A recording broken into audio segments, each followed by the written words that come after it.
자, 다음은 한 주간의 문화 이슈를 짚어보는 순서입니다. 키워드로 풀어보겠습니다. 김원식 문화평론가 스튜디오에 나와 계십니다. 자, 어서 오십시오. 네, 예. 안녕하십니까. 자, 이번 주 문학의 소식은 반격이라는 키워드로 한번 풀어보겠습니다. 자, 네. 뒤로 한번 보실까요? 첫 번째 인물, 자, 유명 아이돌 그룹 아이브의 장원영 씨네요. 네. 장원영의 반격, 어떤 소식입니까? 그렇습니다.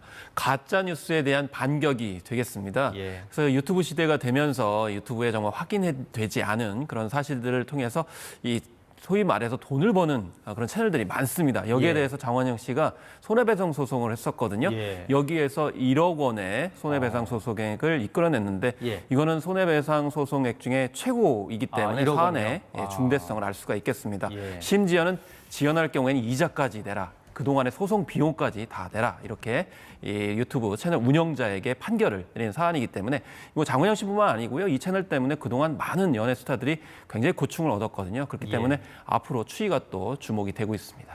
자, 그러면 이렇게 많은 연예인들이 가짜 뉴스 때문에 많이 고통을 받았잖아요. 이른바 네. 사이버 레카라고 부르던데 네. 장원영 씨의 이번 반격이 큰 의미가 있습니다. 자, 네. 그러면 사이버 레카를 처벌할 수 있는 좀 길이 열린 겁니까? 네, 그런 일단의 희망이 보이는데요. 그동안 사이버 레카 현상은 많이 매체에서 들으셨을 겁니다. 예. 그런데 왜 근절이 되지 않을까라는 의문점이 있었는데요. 예. 그 이유는 바로 이 유튜브에 본 기업이 구글이거든요. 근데 구글이 미국에 있습니다. 아, 근데 그렇군요. 미국에 있기 때문에 그걸 믿고서 오히려 가짜 뉴스들을 통해서 그렇게 돈벌이를 했던 것인데요. 예. 근데 이번 장원영 씨 사례 같은 경우에는 무엇보다 중요한 것이 이 본사에서 예. 협조를 하지 않으면, 그러니까 그 운영자의 정보를 공개해달라. 협조해달라고 했는데 구글 쪽에서는 자신들의 어떤 회원을 보호한다는 차원에서 협조를 안 해오고 있는 그런 상황이거든요. 예. 그럼 이 상황 속에서는 현지 법원에 이 명령이 필요합니다. 그러려면 증명을 해야 되죠. 아, 그러면 증명하는 피해를 입었다. 과정이 예. 굉장히 어렵다는 겁니다. 그렇지만 어려움에도 불구하고 이번에 이끌어냈기 때문에 앞으로 비슷한 사례가 나올 것 같은데 다만 이럴 경우에는 소송에 관련된 비용이 너무 많이 들어가기 때문에 이런 점에서 좀 아직은 장애 요소라고 볼 수가 있겠고요. 예. 그리고 무엇보다도 지금 현재 구글에 대해서 방송 심의법이 적용이 안 됩니다. 그러니까 방송법이 적용이 안 되기 때문에 과징금을 내릴 수가 없는 그런 한계가 있어요. 또 언론중재법의 대상이 되지도 않습니다. 그렇기 때문에 이것을 빨리 유튜브 방송도 개인 방송도 방송 행위로 볼 것인가 이런 걸 좀 정리정돈을 빨리 해야 좀 가능하지 않을까. 그래서 과징금을 이렇게 부과하게 되면 구글이 좀 무서워서 협조하지 않을까 이런 이제 제기들이 나오는 것이죠. 국내 법도 좀 빨리 정비를 해야 되는 그런 지금 그렇습니다. 상황이군요. 네.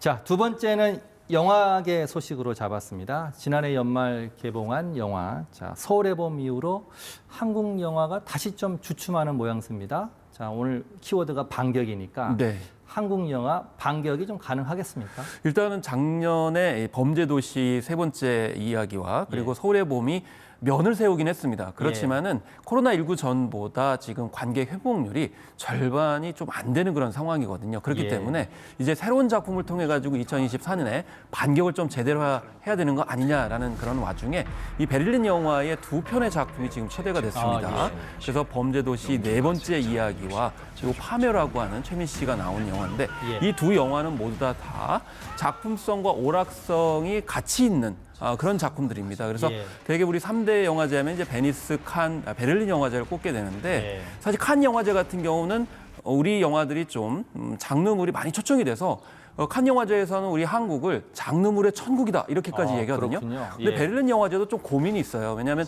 너무 이 작품성 있는 작품들을 우선하다 보니까 약간 대중적인 인지도가 떨어져가지고 최근에 좀 장르물을 통해 가지고 예. 이 오락성도 가미하는 그런 측면이 있는데 바로 우리 영화들이 이렇게 초청을 했다는 겁니다. 예. 그리고 이제 미키 17 같은 경우에도 이 봉준호 감독의 작품인데 칸 영화제에 또 5월달에 초청이 됐어요. 예. 그렇기 때문에 본격적으로 돌아오게 되면 아무래도 봄과 함께 우리 영화가 다시 한번 좀 붐을 일으키지 않을까 이렇게 생각을 해보고 있습니다.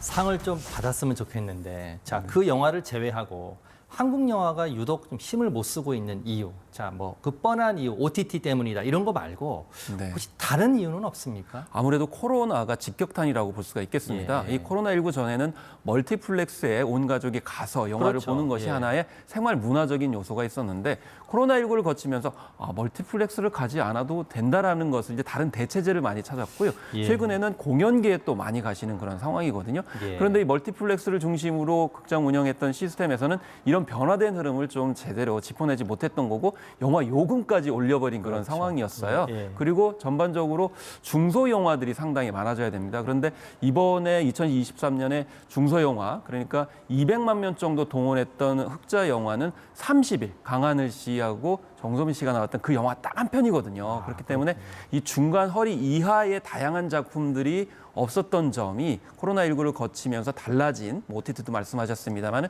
그 콘텐츠를 보는 그런 흐름의 변화에 적응을 하지 못한 측면이 있다. 그래서 새해에는 좀 중소 영화들이 많이 손익분기점을 넘겨야 된다라는 과제가 있겠습니다.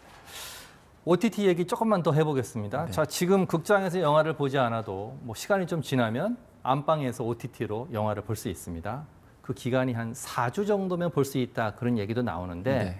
지금 영화계에서는 이것 좀 어떻게 해달라 그런 요구가 있는 거죠? 그렇습니다. 영화 이제 상영 업계의 반격이라고 볼 수가 있겠는데요. 네. 그래서 이것을 홀드백 제도라고 합니다. 뭔가 이제 유예를 해달라라는 건데 유예가 뭐냐면요. 대부분 그전에는 여러분들이 이제 잘 아시다시피 극장에서 상영을 하게 되면 IPTV로 넘어갔다가 OTT로 넘어갔다가 뭐 설 명절 다가옵니다만은 설 명절에 영화를 보시게 되는 안방극장까지 가게 그렇죠. 됩니다. 예. 그럼 이렇게 순차적으로 하게 되면은 좀 시간이 걸리니까 지금 당장에 영화관에 가서 영화를 봐야지라고 생각을 하는데 이 코로나19를 거치게 되면서 그전에는 한 3달 정도 걸렸던 것이 지금 한 달도 안 돼가지고 바로 나와버리니까 아니 어차피 나올 영화인데 굳이 왜 영화관을 가냐?